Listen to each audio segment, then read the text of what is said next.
जय श्री राम, जय बजरंगबली। इस ब्रह्मांड में कोई भी चीज़ संयोगवश नहीं होती। कोई भी दृश्य, कोई भी शब्द, कोई भी अनुभूति, ये सब एक दिव्य योजना के तहत हमारे सामने आती है। ये वीडियो अभी आपकी आंखों के सामने आया है, ये कोई सामान्य वीडियो नहीं है, ये एक दिव्य बुलावा है। ये एक संकेत है ब्रह्मांड से, ब्रह्मा विष्णु महेश की उस अनदेखी शक्ति से कि अब समय आ गया है। अब वह समय सामने खड़ा है जब आपकी हर अधूरी मनोकामना, हर अधूरा सपना, हर रुकी हुई सफलता पूर्णता की ओर बढ़ती जाती है। इसका उपाय बहुत ही सरल लेकिन अत्यंत शक्तिशाली है। सिर्फ 11 दिन तक रोज़ रात को 9 बजे के बाद हनुमान चालीसा का पाठ, बस ये आपको करना है और इसके चमत्कारी जो आप रिज़ल्ट देखेंगे वो आप खुद शॉक्ड हो जाएंगे। लेकिन इन 11 दिनों की साधना को आप यूं ही हल्के में मत लीजिएगा। ये कोई सामान्य उपाय नहीं है, ये एक सिद्ध साधना है। ये एक ब्रह्मांडीय ऊर्जा को जागृत करने की प्रक्रिया है। अगर आप पूरी श्रद्धा, आस्था, नियम और समर्पण के साथ में इस प्रयोग को करेंगे तो 11वें दिन के बाद आपका जीवन पहले जैसा नहीं रहेगा जिस दिन से आपने पूजा शुरू की थी। आप खुद देखेंगे अपने अनुभव को, खुद देखेंगे अपने जीवन में आए हुए बदलाव को। सावन में हनुमान जी का चमत्कारी आवाहन, यह वह समय है जब प्रकृति के हर कण में शिव की ऊर्जा व्याप्त होती है।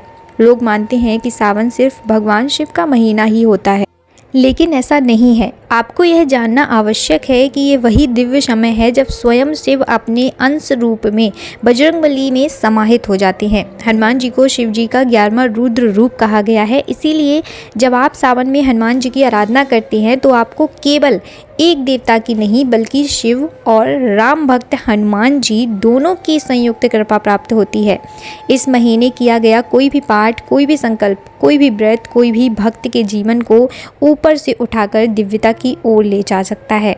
और जब आप इन 11 दिन की हनुमान साधना को सावन के किसी भी मंगलवार से शुरू करते हैं तो इसका प्रभाव अत्यंत गुना बढ़ जाता है। आपको 2 गुना इसका फल मिलता है। हनुमान चालीसा की शक्ति को जागृत करने के लिए साधना का प्रारंभ एक विशेष विधि से होता है। सबसे पहला दिन मंगलवार हो तो उत्तम, अन्यथा आप किसी भी दिन से शुरू कर सकते हैं क्योंकि सावन का हर दिन अशुभ माना जाता है। लेकिन मंगलवार से इसका प्रभाव जो है वो अद्भुत होता है क्योंकि मंगलवार हमारे हनुमान जी को समर्पित है। इसीलिए लोग मंगलवार के दिन ही कोई भी उपाय, कोई भी साधना, कोई भी चीज़ करने के लिए मंगलवार का दिन ही चूज़ करते हैं। उस दिन सुबह आपको ब्रह्म मुहूर्त में उठकर स्नान करना है और अपने शरीर को शुद्ध करना है। फिर सबसे पहले एक साफ लाल कपड़ा पहने, आपको खुद भी ग्रहण करना है, लाल कपड़ा पहनना है, लाल वस्त्र धारण करना है। क्यों? क्योंकि हनुमान जी को ये रंग बहुत प्रिय है। ये जो वीरता, भक्ति और तेज का प्रतीक होता है रंग, और ये हनुमान जी को अति प्रिय है। इसके बाद एक छोटा सा ताम्र पात्र लेना है, उसमें गाय का दूध और गंगा जल मिलाना है। ये मिश्रण शुद्धता, श्रद्धा और आस्था का घोतक होता है।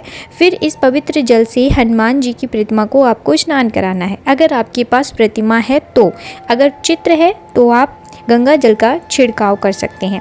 ध्यान से, प्रेम से हर अंग को स्वच्छ करते हुए फिर उन्हें चमेली का तेल अर्पित करना है, सिंदूर लगाना है और एक लाल फूल या गुड़ चने का आपको भोग भी लगाना है। ठीक है, लाल फूल ले लीजिए क्योंकि लाल फूल भी उन्हें पसंद है, लाल रंग बहुत पसंद, तो आप लाल रंग के फूल अगर लेंगे तो बहुत ही शुभ माना जाता है।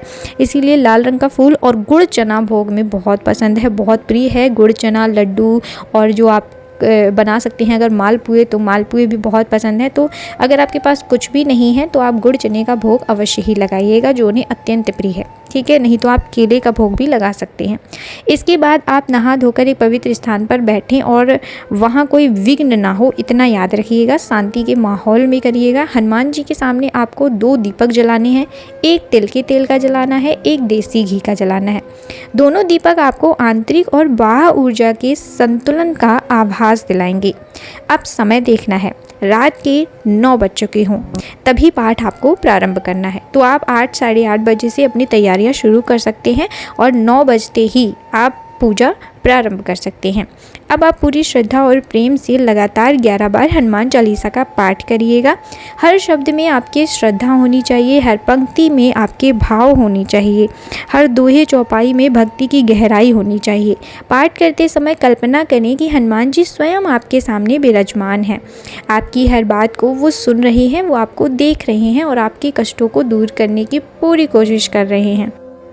पहले दिन जब आप ये प्रारंभ करेंगे तो आपको संकल्प लेकर प्रारंभ करना है। तो पहले दिन आप अपने सीधे हाथ में, दाहिने हाथ में संकल्प लीजिए। जल और अक्षत रखकर, पुष्प रखकर आप संकल्प ले लीजिए कि मैं 11 दिनों तक ये पाठ करूँगा। 11 दिन तक हनुमान चालीसा का पाठ करूँगा। कितने बार करूँगा? 3 बार, 7 बार, 11 बार, ठीक है। तो 21 बार वो भी आपको बोलना है और ये बोलकर आप वो जल हनुमान जी के चरणों में छोड़ दीजिए। मैंने हर वीडियो में आपको संकल्प लेना सिखाया है कि आपको कैसे संकल्प लेना है, कैसे आपको चौकी लगानी है, कैसे आपको उनको भोग प्रसाद भी अर्पण करना है। तो आपको ये उपाय करना है और 11 दिन तक यही क्रम दोहराना है। प्रतिदिन ठीक उसी समय आपको, जैसे आपने पहले दिन 9 बजे स्टार्ट किया था, तो हर दिन आपको 9 बजे ही उसी स्थान पर बैठना है। और एक चीज़ याद रखिएगा कि जिस आसन पर बैठकर आपने पूजा प्रारंभ की है वो आसन आप समेट कर रख दिया करिएगा, क्योंकि उस आसन पर बैठकर घर का दूसरा कोई भी व्यक्ति 11 दिन तक पूजा ना करे। इस बात का आपको विशेष रूप से ध्यान रखना है। नियम में कोई चूक ना हो और भक्ति में कोई रुकावट ना हो। यही अनुशासन और प्रेम हनुमान जी को सर्वाधिक प्रिय है। हर दिन पाठ से पहले आपको क्या करना है? संकल्प नहीं लेना है। संकल्प आपको सिर्फ पहले दिन लेना है और उसके बाद हर दिन आपको यही सेम करना है कि आपको 11 बार हनुमान चालीसा का पाठ करना है, या फिर जितने बार भी आपने संकल्प लिया है, बस 11 दिन तक आपको कंटिन्यू ये करना है। राम स्तुति करनी है, राम जी के नाम का जाप करना है, ठीक है, आरती करनी है। उसके बाद पूरे घर में आपको भोग प्रसाद भी अर्पित करना।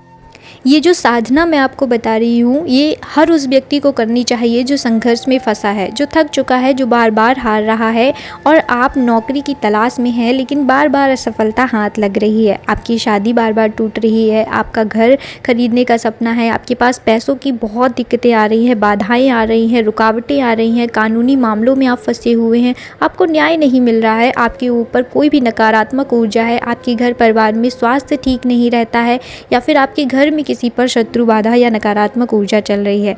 कोई भी परेशानी हो, आप ये उपाय कर सकते हैं। अगर आपके घर में कोई भी परेशानी चल रही है या फिर आपकी कोई स्पेशल मनोकामना है जो आप चाहते हैं कि हनुमान जी उसको पूर्ण करें, या फिर हनुमान जी की कृपा पाना चाहते हैं, तो आप इन उपायों को ज़रूर कर सकते हैं। ये आप संकल्प लेकर करिएगा, आपको बहुत फ़ायदा मिलेगा। और जब आप 11वें दिन करेंगे तो आपके ऊपर अगर कोई ग्रह दशा भी चल रही होगी तो वो भी आपकी धीरे धीरे ठीक होने लगेगी। अगर आपके ऊपर शनि चल रहा है तो आप हर मंगलवार को मंदिर जाइएगा और पीपल के पेड़ पे आप एक सरसों के तेल का दिया ज़रूर लगाइएगा। इससे आपको शनि दोष से बहुत राहत मिलती है। तो आपको ये करना है और उसके बाद आपको पूरे घर में सभी को प्रसाद वितरित कर देना है और उसके बाद आपको आरती करनी है हनुमान जी की। इतना आपको हर दिन करना है। 11वें दिन आपका जब संकल्प पूरा हो तो आपको हनुमान जी से कहना है कि मैंने अपना संकल्प पूर्ण किया है, हे पवन पुत्र मेरी रक्षा करें, मेरी मनोकामना पूर्ण करें, या फिर जो भी मेरी परेशानी थी उसको दूर करें। तो आपको 11 दिन के भीतर ही आपको इस चीज़ का असर दिखने लगेगा, आपको हनुमान जी का आभास होने लगेगा। और जब आप हनुमान जी से कनेक्ट हो जाते हैं तो आपको उनका आभास ज़रूर होता है, वो कोई ना कोई अनुभव ज़रूर देते हैं। आपको सपने में हनुमान जी के दर्शन भी होंगे।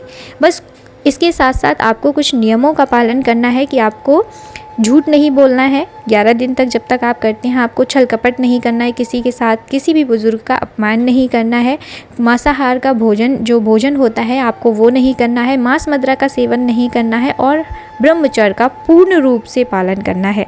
ये सब आपको करना है। उसके बाद आप इस उपाय को करिएगा, प्रेम से, श्रद्धा से और आस्था के साथ में करिएगा। सावन में ये बहुत ही ज़्यादा आपको पावन बना देगा और सावन में ये उपाय दोगुना फल देता है। इसीलिए इस सावन आप इसको ज़रूर करिएगा। आपके पक्ष में ही निर्णय आएगा, जो भी होगा वो आपके पक्ष में होगा। और 11वें दिन आप खुद कहेंगे कि हाँ, मैंने जो मांगा वो मुझे मिला और हनुमान जी की असीम कृपा मिली, हनुमान जी का अनुभव मिला, उनकी साधना मिली।